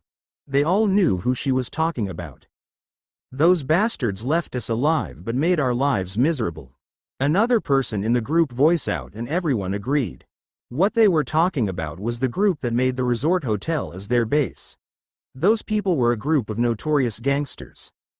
Their group was not stationed here in this part of Tete before and was more known in the urban and squatters areas. A few days after the outbreak, they moved on that less populated area and started to terrorize other people that managed to survive the initial outbreak. It did not take long and their group was the only ones left. It was because to deal with their group having 3 mutators would not worth the risk. Instead, that notorious gang lured the infected away from their base and gathered the infected outside the municipal hall. The gang used them to lessen the threat on their base by luring the infected to another. That was the reason why they started to have a harder time surviving. Because there were more infected around the municipal hall, the infected in the surrounding areas also moved there and left the resort hotel alone. Luckily, before the supplies they managed to gather ran out, the convoy with strange vehicles and soldiers passed by and rescued them. Thump. Thump. While they were talking, someone knocked on their door. Although the knock was not hard, the material used on the door made it sound like someone was pounding on it. Kate, being the one close to the door, opened it to see who was outside. There, a soldier stood. "Sir, do you need something?" Kate asked with a bit of a strange tone. This made Harold shake his head. This was one of Kate's odd sides. Every time she faced someone with higher standing, her tone and actions turned like this all the time. It was the same when she was talking to him. She looked like she was appealing to be treated well every time. The soldier outside was not prepared for it. As the door opened, a good-looking woman fidgeting like she had seen her crush talked to him. He froze for a bit and saw the other people behind her. That was when he regained his composure and cleared his throat with a cough. "Ahem. Dinner has been prepared. Please go down to the first floor and our men there will guide you all to the dining room." After telling them the message, the soldier turned around, not waiting for any reply, however. "Thank you for telling us." The same woman's voice echoed with a suggestive tone. The soldier felt goosebumps. He's a married man with 2 children and his family was with him in this mission. Such temptation should not affect him. Thus, he scurried away. "Kate, can't you do something about that habit of yours?" Harold immediately spoke as the soldier left. "What habit?" Kate replied, which made Harold rub his temples. That was the problem. Kate was oblivious to her behavior. How could she change if she did not understand what she was doing? "Yeah, what did she do?" Prince chimed in. "Anyway, let's go. We can finally eat proper food. Maybe those girls are also there." And here was another. He was not just narcissistic but was also an idiot. If not for their abilities, their position as his left and right hand were not worth their personalities. Asterisk asterisk. "I see, they said that they only have 3 mutators," Mark said while tapping his chin. He was currently on the first floor which listening to the report of First Lieutenant Baller. From his report, The survivors did not seem to hide too many things. They even told the summary of their survival up to when they were rescued. It included the information they knew about the gang that hid in the resort hotel. The strange thing was that it seemed that they did not know that there was a fourth mutator in their group. That was very odd. As Mark received the names of the mutators and their descriptions, he immediately knew who was missing. If there was a chance, he would surely ask. After all, that mutator was the one he thought that he could recruit. "All right, I'll go now," Mark said as he already heard what he wanted to hear. He also wanted to explore this place a bit. "Are you not going to eat with us, sir?" the lieutenant asked. "Dinner should be prepared already." I'll see if we will," Mark replied and went out of the room designated for the that did not have their families in the convoy. Sad to say, it was not because they left their families in Bay City settlement. It was because they had no families left. First Lieutenant Baller was the same. As Mark climbed the stairs, he ran into the rescued survivors. Of course, he did not bother with them, although he glanced at the mutator not known by the soldiers for a second. Since Mark did not even pay attention to them, unlike the soldiers, he got the attention of the rescued group. Well, most of them. One did not and proceeded the way without stopping. Asterisk. Just who do you guys think that man is? Prince said, not minding if the person would hear him. Can you just shut up? Harold reprimanded while taking a glance back at the person they passed by just now. Unfortunately, Prince did not seem to hear him, or probably did not care at all. He continued talking. That man rides that dragon, right? I also saw him with those women. Why is such an ugly person like him had the gall to be with those beauties? Someone handsome like me is more appropriate to be with them. Harold then felt cold. No, it was not just cold, it was killing intent. Surviving for this long was not just a show for him. He survived undertaking dangers while leading this group. His people might be naive, but not him. To make him feel this thick killing intent, there was no doubt that the source of this killing intent would not hesitate to spill the blood of other people. He had to act fast before it got worse. I said, shut up. Harold stealthily kicked oblivious Prince, who was walking in front of him, and fell for the rest of the stairs. Bam! There were still about a dozen steps remaining and the fall was quite hard. However, Harold already had the circumstance in his calculation. To Prince, this might hurt bad, but it would not injure him badly. He did not even have a single bruise after his hard fall. Feeling the killing intent lessen, Harold sighed in relief. What are you doing, Prince? Did you become too handsome that you want to suicide? Kate chuckled. No one had seen Harold kick him. To them, Prince lost his footing and fell. Kate's remark made the others release stifled laughs. I didn't. Someone kicked me, of course. No one believed the narcissistic idiot. They all continued to the dining room while being escorted by a soldier that witnessed what happened. As their attention was all on Prince, they did not notice that they were missing someone. Asterisk. Mark did not continue to climb to the third floor. He went in a different direction because he sensed something. He walked across the hallway of the second floor with a strange feeling. Before the outbreak, he was quite sensitive to feelings like this. Now that he had miasma inside him that was the bane of any kind of supernatural and even natural energy, that sensitivity became higher. The place was dark and creepy, and the kerosene lamps that the soldiers hanged around contributed to the eerie ambiance. While walking on the hallway, alone, almost in the dark, something flew by at the end of the hallway. Mark rushed towards it, even using his shadow mist movement. That thing that flew by, however, was nowhere to be seen. As he lost that thing from his view, the strange feeling also vanished, however. A frightened scream was heard coming from the first floor. Day 67 to 7:49 p.m. Maryhill Recreation House, Ortigas Avenue Extension, Dolores, Tate, Rizal. The terrified scream echoed into everyone's ears. That scream broke the silence of the night. Even the insects in the surroundings of the retreat house could not help but scatter. Since it could be an emergency, the soldiers nearest to where the scream came from immediately responded. There, they saw a frightened woman sitting on the floor, trying to shrink herself as much as possible. She was shivering as if she saw the most frightening thing in her life. A plate of warm soup scattered on the floor and already spilled its contents. One of the soldiers that responded to the scream immediately recognized the woman. After all, the woman was his wife.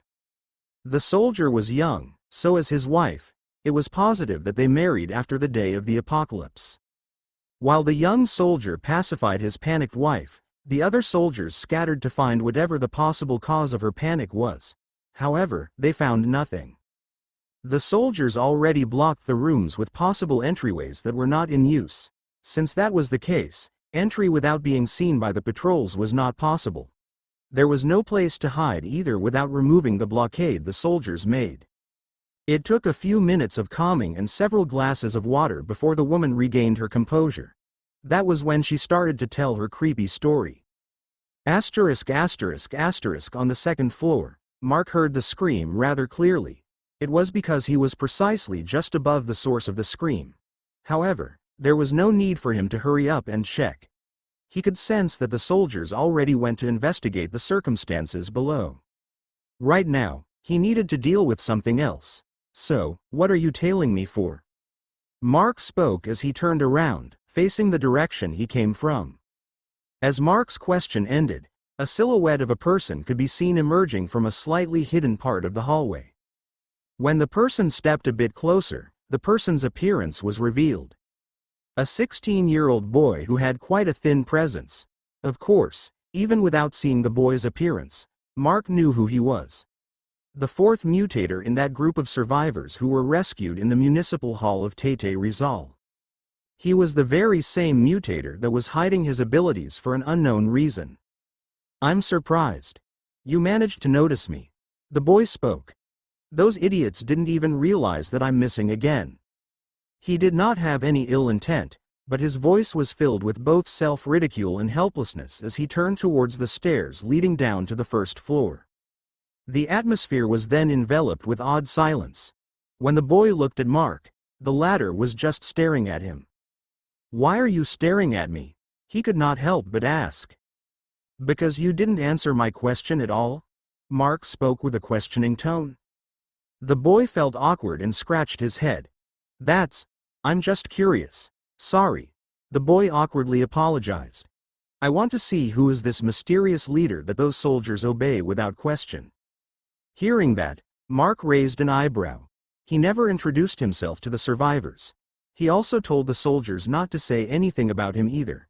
It was because he had no responsibility in taking care of the survivors they rescued. The best that they could say was that the soldiers and Mark's group just decided to travel together to get to Infanta, Quezon. Nevertheless, this boy managed to point out the one who was actually leading the whole group. Not to mention that this boy was among the two youngest people in their group. The other one being a female at the same age as him. Well, then, I'll be going. Sorry for disturbing you.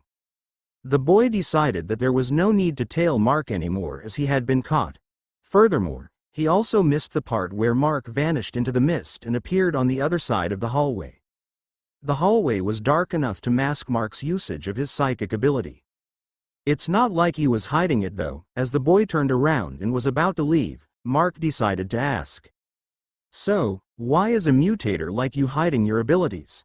That blunt and straightforward question made the boy freeze on his steps. Mutators, the boy had just learned about this word today. They were people who were bitten by the infected but did not turn, and instead, they gained superhuman abilities. He was also one of these, so-called mutators. However, he had been hiding that fact to everyone. The question was a total surprise to him. The boy turned around with a wary expression. How did you know? Do you really think that you're the only observant person around? That was an obvious lie. Mark even knew that this boy would get it that he was lying. Still, that lie shook the boy up to his core. That answer had told the boy that Mark knew a bit more than just him being a mutator. The boy was troubled. By nature, the boy was an observer. He had a thin presence that despite his above-average looks, he could blend in with the crowd without anyone noticing. It was as if he was a person easy to forget on a whim. That was why he developed the knack to observe people without getting noticed. Because of that, there were many things present around that others could not see. Upon turning into a mutator after he was bitten in his escape, this ability to observe grew further. It became easier to notice things around him that others would not notice even for a long time. This very same trait made him realize who was the actual leader of the people that rescued them. It was also the reason why he hid his abilities as a mutator from his group. No, he would rather not label himself as a part of that group. For him, he was different. Except for one person he valued there, everyone else was total idiots. Mark stared at the boy who had quite a lot of things going on his mind. He realized that this boy did not think that he was a part of that group at all. That was good enough. What he wanted from this boy was really his trait. Even if his ability as a mutator was useless, the trait alone was valuable. Since they encountered these survivors in that municipal hall, he noticed the plethora of emotions this boy was emitting despite the lack of change in his expression. Furthermore, on different things that his eyes saw or landed on, the emotion might change drastically. In his conclusion, this person was observing things around him up to the slightest detail. This trait alone could make this boy a good detective. It was even applicable in observing and experimenting with the infected. Mark wanted such a person since he was also collecting information about almost every kind of mutated infected they encounter. While the silence loomed over the two people observing each other, the sounds of steps could be heard climbing up the stairs. As the person reached the second floor, the person looked around. It was a girl in that survivor group that was at the same age as the boy. When she saw the boy, she called out, "Case. There you are, aren't you going to eat?" While calling out, it seemed that she did not notice Mark as he was blocked by the boy. The silence was broken. "You said that no one noticed that you were missing," Mark whispered. Hearing that, the boy was embarrassed. "She's different," the boy said with a muffled voice before sighing. "Can we talk later?" The boy said with a resolute expression. It seemed that his mind was filled with questions that would surely prevent him from sleeping. "Also, please, don't tell anyone about me being a mutator," he whispered. "Case, did you hear me? Who are you talking to?" The girl's voice echoed once more. All right, I'm coming." The boy nodded at Mark before he left. "Case, huh?" Mark smiled. What a fitting name. As Mark mumbled that, he vanished into the shadows like a ghost. Case looked back one more time before going down the stairs just to see nothing but darkness in the hallway. He shook his head and turned to the girl. "Kara, I heard a scream. What is that about?" "That." Kara seemed a bit creeped out. "They said that someone saw a ghost. That is also why I looked for you." "Alone? Aren't you scared? There are soldiers around the stairs. Why should I be afraid?" From another side of the building, Mark arrived at the area where the scream was heard. Several soldiers saluted to Mark as they patrolled the area. Even though they saw nothing after the scream was heard, they could not just put their guard down. Looking around, Mark felt a shiver on his back. That scream is not groundless, he thought. The temperature in the area was rather low and there was still lingering odd energy that was about to dissipate. A good indication that something had manifested here before. "Sir," a soldier came to Mark. It was no one else but Lieutenant Baller. "What did that woman see, sir?" Mark suddenly asked, and the lieutenant was not able to process it immediately. "The woman that screamed, she saw something, right?" Mark rephrased his question and the lieutenant understood that Mark already knew a part of what happened. Of course, these soldiers could not believe the woman's statement immediately without proof. "The woman that screamed is the wife of one of our soldiers." Lieutenant Baller narrated what they heard from the woman. The woman was about to deliver dinner to her husband who was posted on the opposite side from the dining hall. That was why she was carrying a plate of food through the hallway. However, she felt cold midway and it was uncomfortable. Following the cold, she saw the silhouette of a person walking towards her from the opposite side of the hallway. She did not think much of it as it could be another soldier or a relative of other soldiers. For some reason, she found it hard to move. The closer the figure came, however, the colder it became. It was until she saw a clear view of the person. The person was wearing a white frock similar to what the priests wore. She was confused as she did not remember any priest in the convoy. Also, after the apocalypse, they were educated in Bay City about proper attires to prevent being caught by the infected easily. A frock was a bad example of this. Then, she looked at the person's face. She froze. The head. It was not there. She was totally terrified at the scene. She tried to run but her feet would not move. She tried to scream but her voice would not come out. She tried to move her body but she was frozen. All she could do was to shiver in fear as the headless figure passed by her. The headless figure passed by her shoulder to shoulder. When the figure passed where she could not see it anymore, the place she carried was thrown onto the floor as her body suddenly regained movement. She slowly looked behind her, thinking that it was gone. She was wrong. The headless figure stood facing her. Her fear overcame the loss of her voice and she screamed. However, she was so terrified to run. She could only curl into a ball at the side of the hallway until the soldiers came. No one saw the figure. She also did not see how it vanished. Asterisk asterisk. Should we test her psychologically? Maybe. Encountering too many dangers in this travel affected her mentality. Lieutenant Baller asked as he did not believe what happened himself. Why are you going to test her? She's not mistaken though. Mark said. Huh? The lieutenant stared at Mark with confusion. I mean, I chose this place to spend the night because I know that this place is haunted. The lieutenant froze. Day 67 to 8:02 p.m. Maryhill Retreat House, Ortigas Avenue Extension, Dolores, Tete, Rizal. Walking around the first floor with the lieutenant, he ran across Case once more.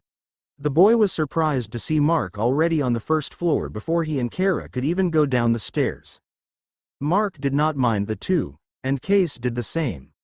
Although they said nothing about this, the two already understood that it was better not to regard each other if there were people around.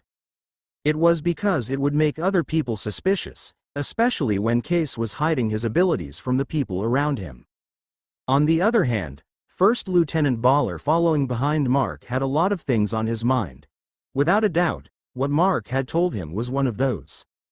Mark said that he chose this as the resting point, knowing how haunted the place was. Many people were skeptical about these kinds of things. Spirits, ghosts, demons, and the like, many people did not believe in their existence. Lieutenant Baller also belonged to that camp. Isn't it ironic, Lieutenant? The lieutenant suddenly heard Mark ask him a question, which made him confused. However, when he was about to ask what it was, Mark continued. Many people deny the existence of ghosts, elementals, and spirits, saying that there is no way such things exist. Lieutenant Baller felt awkward. Then, he heard Mark's next sentence. Yet, those very same people believe they're gods, angels, and miracles. They believe in the existence of heaven and hell. The lieutenant felt even more awkward. Don't worry. I'm not ridiculing you or something. Mark continued. What I'm saying is be a bit more open-minded. You have the lives of your soldiers in your hands. Just because you don't believe about something could cause them to lose their lives. There's nothing bad about being more cautious. I'm sorry, sir. I'll bore those words in my mind. Lieutenant Baller understood what Mark wanted. Mark had no responsibility to protect the soldiers as they should be the ones doing the protecting. However, as the commander, their carelessness would leave dirt in his name. At the same time, the lieutenant accepted that Mark was serious about the things he said. Sir, is this place really haunted? Lieutenant Baller asked. You still don't believe me? I have two sylphs with us. Sylphs exist. Why not ghosts? There are also those creatures from Ouroboros. The lieutenant scratched his head.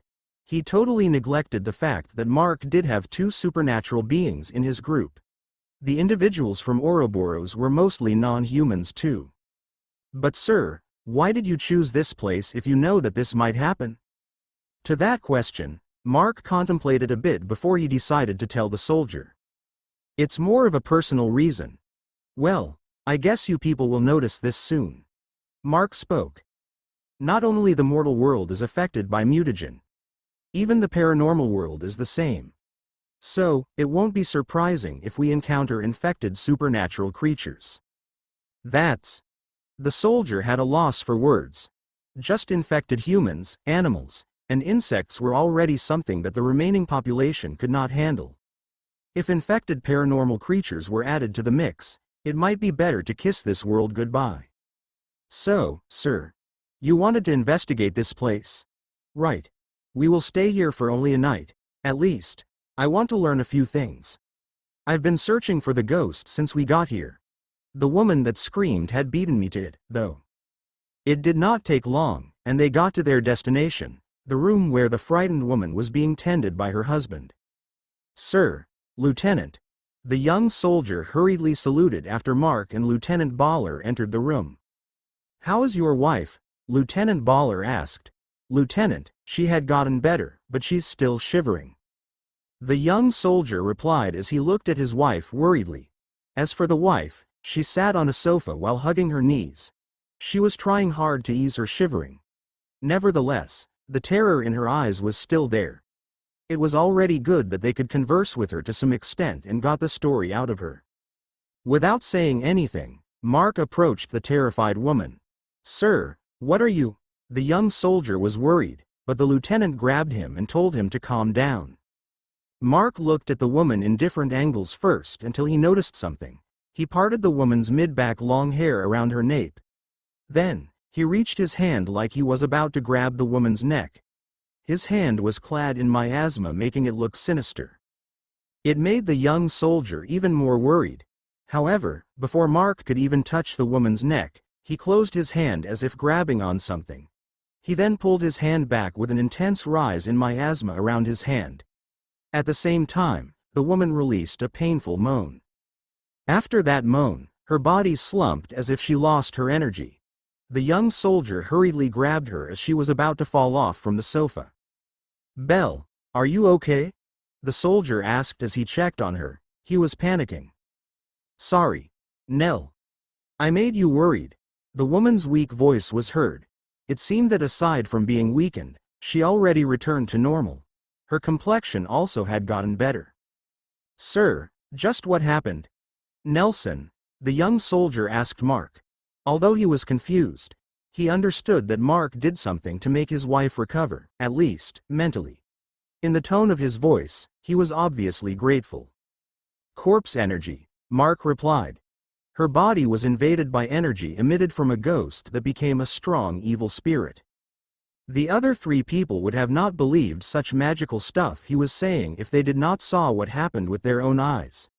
The sudden recovery of the woman was the concrete evidence of what Mark was saying. As Nelson made his wife lie down on the sofa comfortably, Mark asked the woman.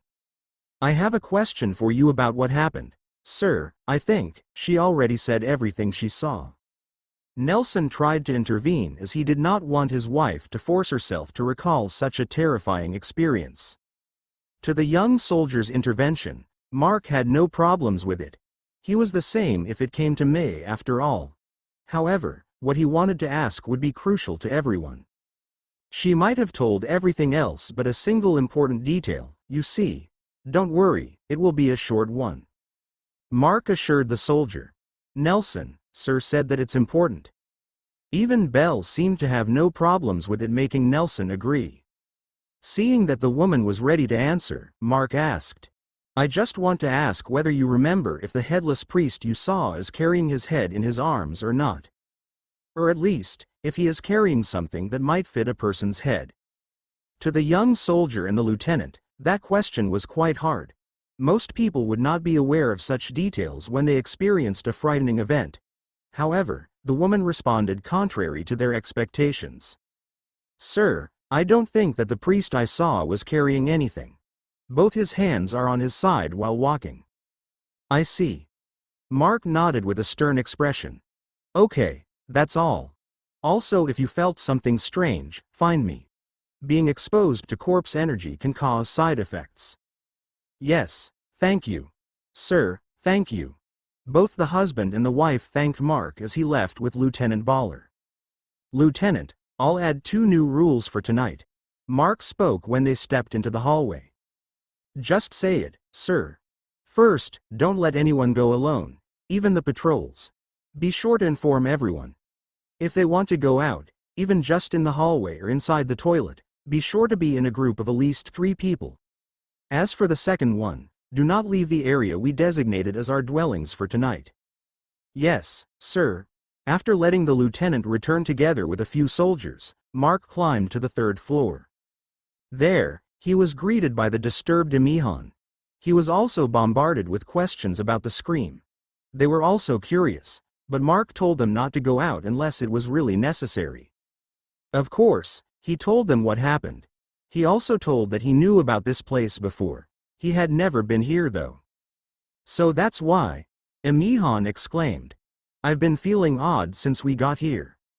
It seemed that she could feel the presence of the ghost in this place.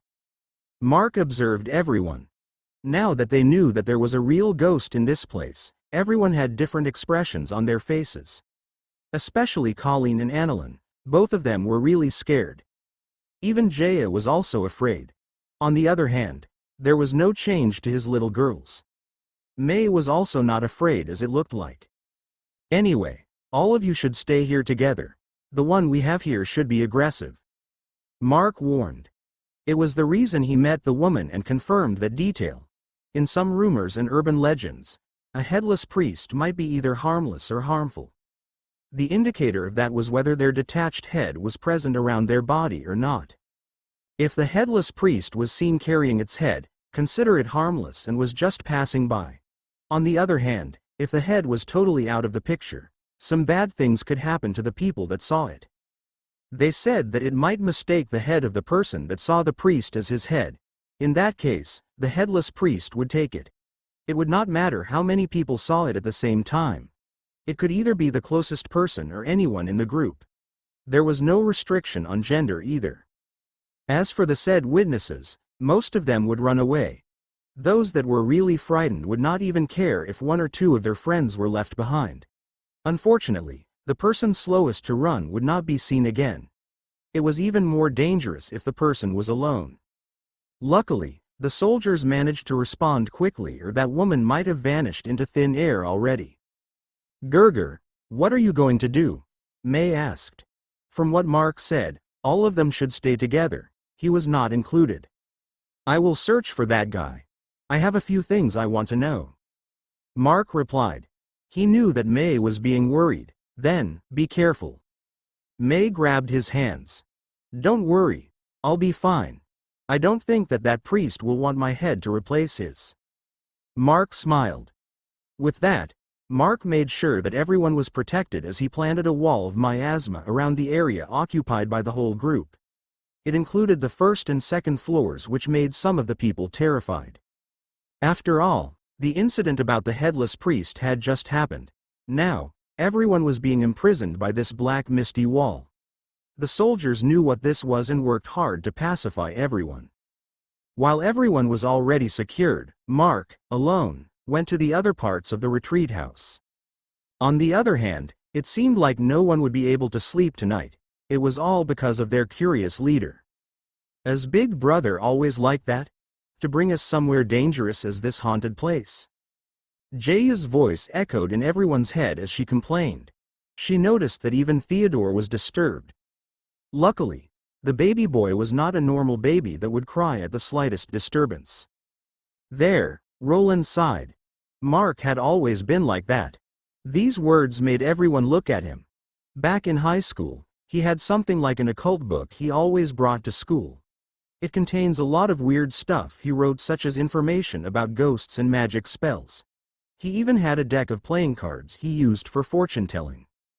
Unknown to Mark, his dark past was being uncovered. As it was about her Gerger, May was also interested. Then, a weak tug on her side took her attention. It was Miracle. "Mama, what is a ghost?" the little girl asked. No wonder she was not afraid. Day 67 to 8:19 p.m. Maryhill Retreat House, Ortigas Avenue Extension, Dolores, Tete, Rizal. Built atop a large hill, the retreat house looked quite prominent compared to the other buildings in the area. The whole building was L-shaped with a protruding bottom and a longer horizontal line. It was one of the reasons why it had long hallways inside. After he left, Mark started to roam the other areas of the retreat house. The resting area was a bit to the north of the main entrance. Because of that, Mark only had one direction to explore. As he walked into the long side of the building, he got an idea of why they shaped the building like this. The long side of the building that faced the east had a great picture of the surrounding areas below the hill. Furthermore, the open space behind the front of the building had been turned into a recreational area. It was mainly for the guests of the retreat house. Starting from the third floor, Mark checked all the rooms one by one. Although it may look like it, he did not start checking each room randomly. Since the start, the odd energy in the area had been present. It would be hard to detect the precise target location unless it became thicker like in the previous instances.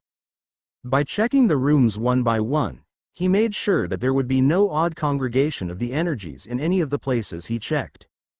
In fact, he found a few points where the energy was quite thicker than in other areas. Most of these points, however, were located in the hallways instead of the rooms. Finding those points made Mark realize.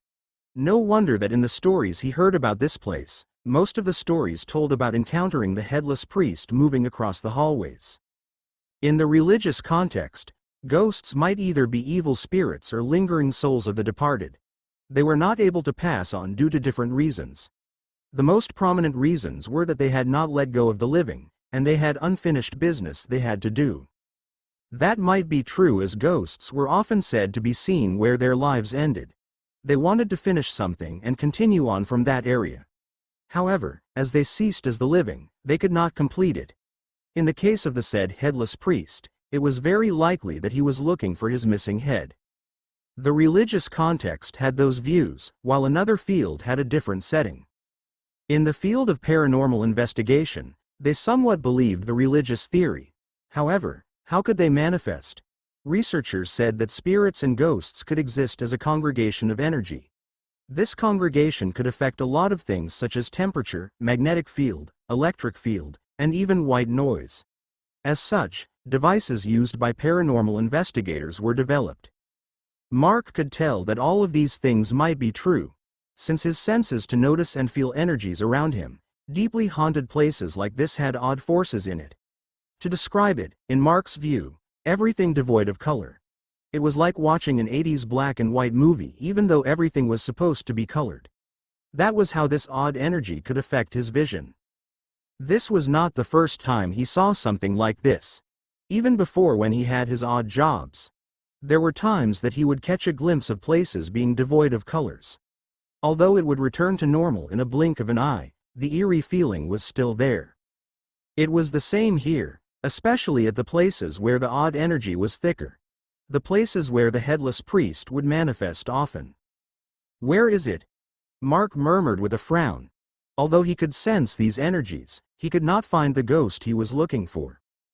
It felt like as if the ghost was running away from him. He did not have time to play hide and seek with this ghost. That was why. Mark closed his eyes. Black smoke then seeped out from his feet that started to scatter on the floor.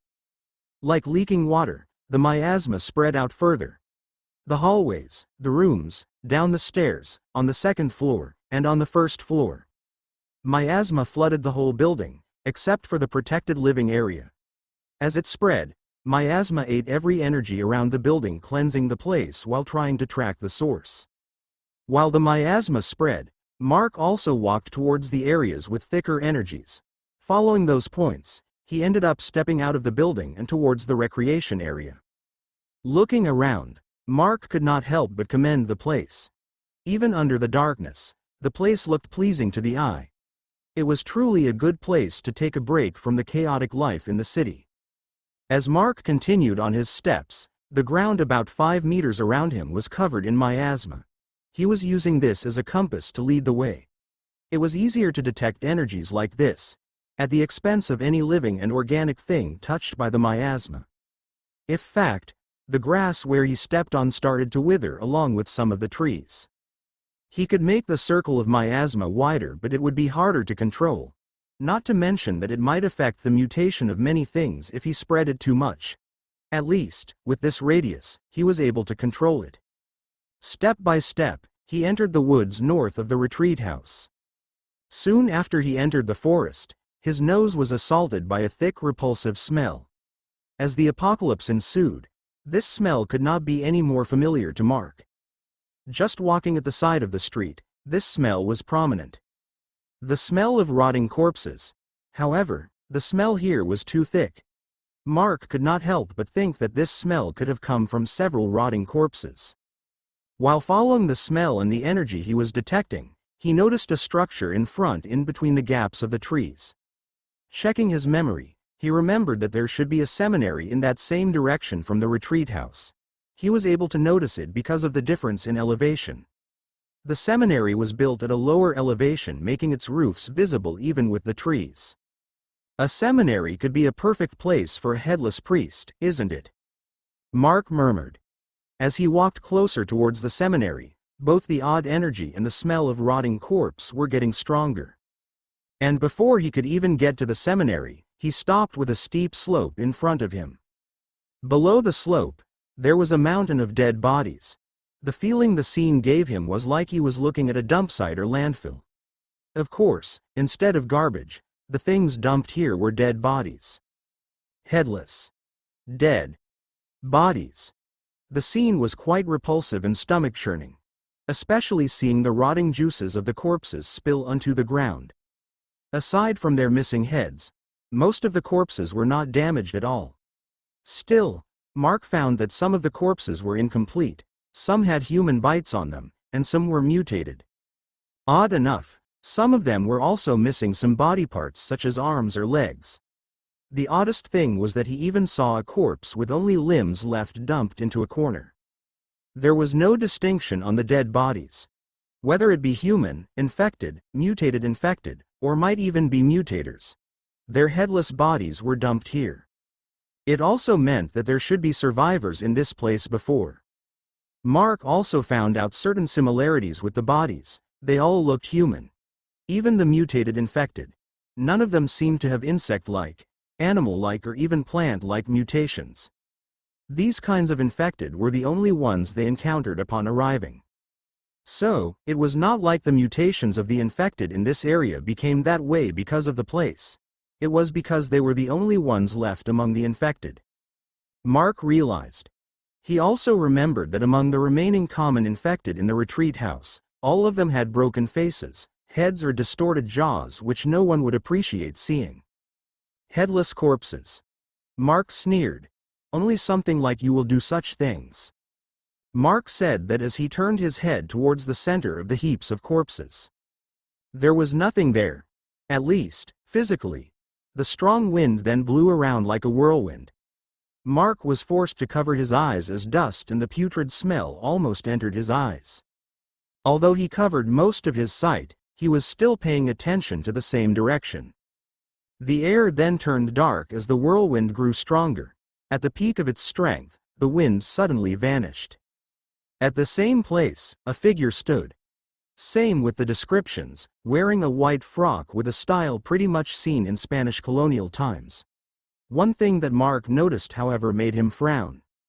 From what he knew, ghosts, no matter how they looked physically real, there was a tint of feeling that they were somewhat ethereal. However, the headless priest in front of him, why did it seem to feel like a living being? Are you?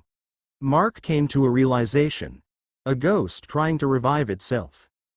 The missing body parts from some of the corpses might be used in recreating this physical body for him. In fact, the body of the priest looked disproportional. His right arm was even longer than his left, that it was too noticeable because of the sleeve of the from he was wearing. While Mark was thinking about those things, the headless priest started to move.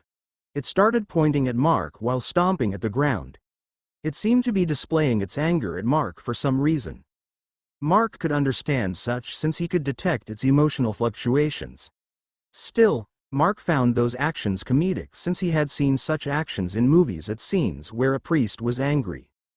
This headless priest was in no doubt sentient. Nevertheless, Mark had no interest in such a creature filled with overwhelming anger. The anger of this priest could drown anyone just by the pressure he was emitting. Mark even felt cold. Mark stood there observing the angry headless priest while trying to discern how it was able to do such a thing.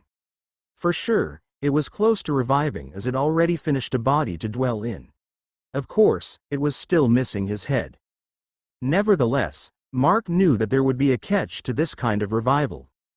Mark's stare seemed to be taken negatively by the headless priest. His anger rose higher, making it feel as if an earthquake was happening.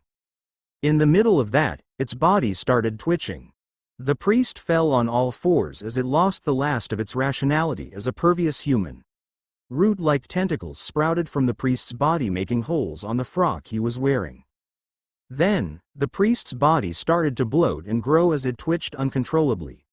As the frock the priest wore was torn into pieces, a horrifying sight ensued. The priest's body was riddled with horrifying heads. Each of the heads was attached to his enlarging body and was able to move on their own. Each head started to release growls while twitching in different directions. In a span of a minute, the headless priest was no more. What stood in front of Mark was a quadrupedal monster about the size of 4 buses stacked on pairs. Hundreds of heads could be seen wriggling on its body. It looked horrifying and repulsive. The ironic thing, however, the part where its real head was supposed to be, it remained as a fleshy stump of a neck. Grahhhhhh,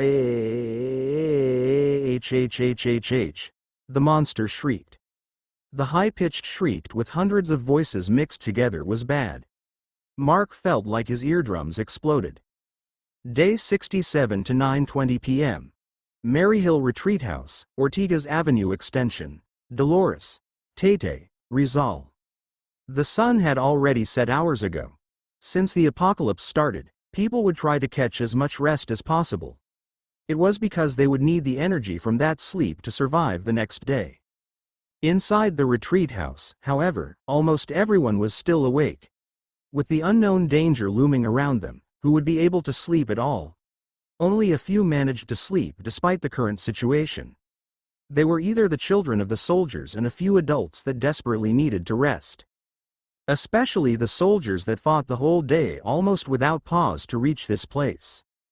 As for the other people, they would not be able to sleep even if they wanted to. They were sleepy. However, the anxiety of the incident of a ghost appearing hit their minds hard. Many of them were skeptical about ghosts before the outbreak. The appearance of mutagen on Earth, however, turned the beliefs of many around. On the 3rd floor, Mark's group was engaged in a group discussion to pass time. Most of the topics were about Mark though. From Roland and the others' perspective when they were in high school. In the middle of the talk, they suddenly fell silent. It was because the roof of the retreat house started to make noises. The creaking sound of the roof felt unpleasant for some reason. Aside from the roof, they also noticed that the trees around the retreat house were also reacting to the strong wind that suddenly blew. The sounds caused by the strong wind blowing stopped shortly. Nevertheless, things had gotten worse instead. It was because everyone suddenly felt a heavy and dark feeling inside their hearts. At the side, no one noticed that despite acting normal, Amihan was shivering. As an elemental spirit herself, she was more sensitive to this feeling. She felt that a very strong evil spirit appeared nearby. That strong wind that made the whole building shake along with the trees outside was the evil spirit displaying its prowess. Furthermore, it was not just wind. It carried an aura that would make unknown creatures to feel negative emotions. Luckily, it seemed that most of that aura was filtered by the wall of miasma her master made. If not, it would not be surprising if some people that were affected started killing each other. This aura was something almost all evil spirits possessed. Normally, this aura could only make people fear the evil spirit unconditionally. Stronger ones, however, could affect people's mentality and turn them into murdering psychopaths. There were 2 more frequent stances of this. One was no matter how people were close to each other, Once they were affected by this aura, they would run away while leaving everyone else behind. The second was when, mentally disturbed, people go on a murder spree, including their family members, before committing suicide after the effect of the aura was gone. Normal people would always think of those circumstances as normal events, despite the dark secret behind it though. While everyone felt the dark aura looming the area, they felt fear. However, that was not the end of it. Grahhhhhh. The high-pitched screech, eerily composed of hundreds of voices, entered everyone's ears. All of them could not help but cover their ears. However, it was not enough. The screech was being heard through their minds instead of entering their ears. Many were not able to handle it and fell on their knees. Those that had the worst fell on the ground unconscious. On the third floor, the members of Mark's group was not an exception. Emihan, being the most sensitive to this, immediately lost consciousness. Aphelia, who now dwelled in a sylph's body, was the same. Most of the children were also not able to handle that screech. Both of Odalina's children, Siegfried and Odette, fell down, unconscious. It was the same for Jester, Monique's son. Mikio also lost his consciousness while Amika was barely holding on. Iola, who had a mentality of an adult and memories of several years of fighting, was able to endure without fall onto her knees. Most of the adults, though, were not to endure it fully. Odalina, who was worried about her children, could not even sit straight as she tried to wake them up. The others were not doing any better. Unexpectedly, there were 5 that managed to endure it. Some of them, it was questionable whether they were even affected. May was not affected at all and tended to Iola immediately. Jaya was the same, as she worried about Theodore. The baby was not affected too though. Abigail was able to endure it too and only clutched her ears with a frown. And Miracle. She had no clue what in the world was going on. As almost everyone around her fell, she only looked around in confusion. As what happened was rather serious, the first thing that came into Jaya's mind was to contact their leader. Before she was able to do so, loud sounds of destruction could already be heard north of the retreat house. At the steeply sloped area south of the seminary, Mark stood his ground as he endured the screech. When the abomination in front of him started to release that long loud screech, he thought that it was just screeching out of anger or trying to intimidate Mark. However, tisk! Mark clicked his tongue as his eyes turned red. As he was directly in front of the monster, he faced the brunt of the invisible attack. He did not expect such an attack. Even despite his trait as a mutator, having his emotions taken away, he still felt cold on his feet. To think that it's a mental attack, Mark murmured as he jumped back. The attack was similar to his emotion induction, where he could afflict his target with a certain kind of emotion. The difference was that what this monster used was more powerful. An attack equivalent to the fear, anger, and grief of its hundreds of victims. To endure it, Mark started using emotion induction on himself. Boom!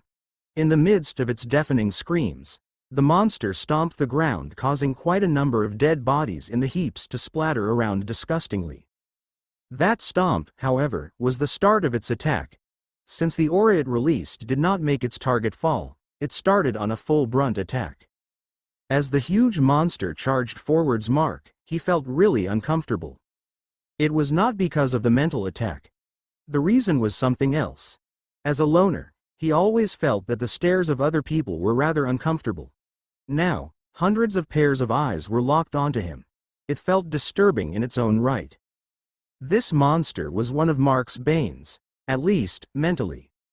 Flam, get ready, Mark said, which caused the sword sheathed on his lower back to tremble in excitement. Flam was a sword made for bloodshed. Battles like this were what made it the happiest. Mark ran around as the monster approached. Along the way, it scattered more rotting corpses around while uprooting trees violently. The several decades or probably older trees were snapped and destroyed like sticks from the hands of feet of this humongous monster. The monster even started throwing things at him. Anything that its hands would grab would come flying towards Mark. Big brother, Jaya's voice suddenly echoed in his mind. What is it? Mark immediately replied while he dodged one of the rotting corpses thrown at him. "What is that scream? Almost everyone is affected. Many fell unconscious." Jaya started to tell what happened to Mark. Hearing that May and the little girls were fine, he was a bit relieved.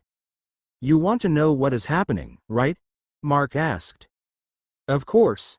Sis is also asking. Everyone can also hear those loud sounds outside." "Okay then." Mark replied with a mischievous smile. VLAM. Flam was suddenly covered in flames that illuminated the place. As the appearance of the monster became clearer, he ingrained the image into his mind. Then, "Gyu." That was Jaya's reply. It was obvious that her stomach was churning right now. "What is that? Disgusting." Her voice was rather desperate to reply and was filled with both annoyance and disgust. "You know what is happening now. Just wait for me to come back. This guy is more dangerous than the king type in many ways, so I need to concentrate." Mark calmly said. He did not know what happened. Jaya did not reply anymore. He turned his eyes towards the direction of the retreat house and concentrated. As the range of his detection reached the retreat house, he almost burst out laughing. Jaya separated herself from the others and her mind was filled with disgust. It was kind of obvious what was happening. As for the evil spirit that fed on negative emotions of people, it felt Mark's change of atmosphere. It became more aggressive. Evil spirits could either be stronger or weaker depending on the mentality of the one facing it. Like its mental attack, those with positive traits managed to endure it further than others. If Mark's neutral mental state turned positive, many of its abilities as an evil spirit would have weaker effects. That mental attack, for example. Feeling the change in its aggression, Mark finally stopped on his tracks. He waited as the 100-headed headless monster approached. "Yeep, what a fitting name," Mark murmured as he faced the repulsive stares. A monster with hundreds of heads but missing its own. As it approached, it tried to grab him violently. The humongous right hand stained with dirt while dripping of rotten juices approached Mark. Ignoring the smell, Mark stepped back at the right time, making the large hand swipe in front of him. Shing! The hand continued to swing the initial direction. The moment the monster realized, it was missing 4 of its fingers on its right hand with only the thumb remaining. It only realized what was happening when it saw the burning fingers wriggling like a detached lizard tail on the ground. GGGRRRAYYYYA. Another scream from hundreds of head ensued. This time, however, it was not a mental attack but a scream of pain. Mark sneered. That reaction gave way something. As a ghost, it lost its sense of touch.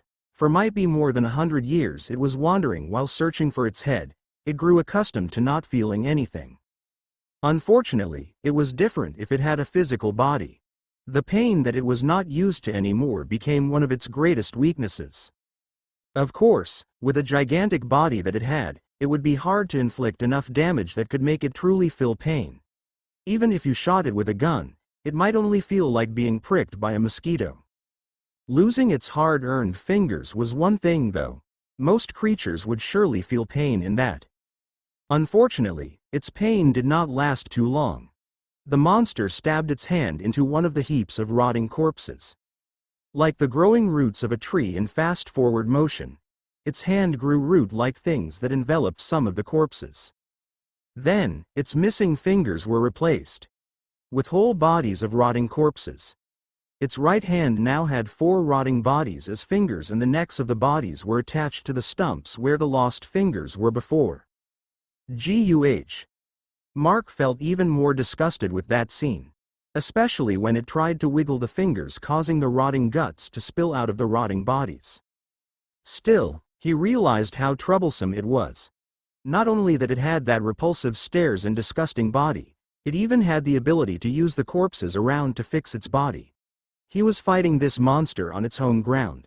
He wanted to observe the monster a bit more while fighting it, but never mind. The longer he spent time fighting this monster, the more disgusting this monster would become.